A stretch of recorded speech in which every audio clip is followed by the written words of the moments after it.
Good morning. நீங்கள் நன்றாயிருப்பதற்கு உங்களை வாழ்த்துகிறேன். வாழ்க்கையில எதிர்மறையான விஷயங்களை அசைப்போட்டு கொண்டே இருக்காதீர்கள்.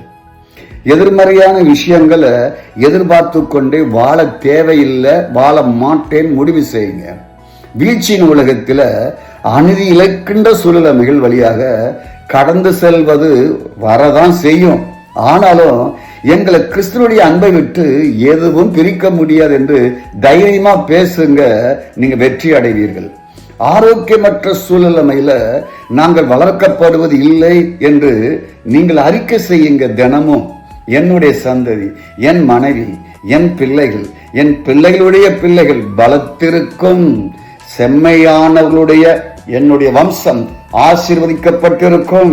என் வீட்டிலே ஆஸ்தியம் ஐஸ்வர்யமும் வீட்டில் இருக்கும் என்று சங்கீதம் 112:2-3 சொல்லுவபடி என் வீட்டில் ஆஸ்தியம் ஐஸ்வர்யம் செல்வம் எப்பொழுதும் இருக்கும் என்று தைரியமா விசுவாசிங்க.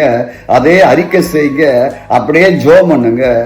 இந்த வருஷம் அல்ல, எல்லா வருஷத்திலையும் மகிழ்ச்சி பொங்க சந்தோஷமாய் வாழ்வீர்கள். நாளை இதை விட ஆசீர்வாதமான செய்தியோடு உங்களை சந்திக்கலாம். நன்றி. தேங்க்யூ. God bless you.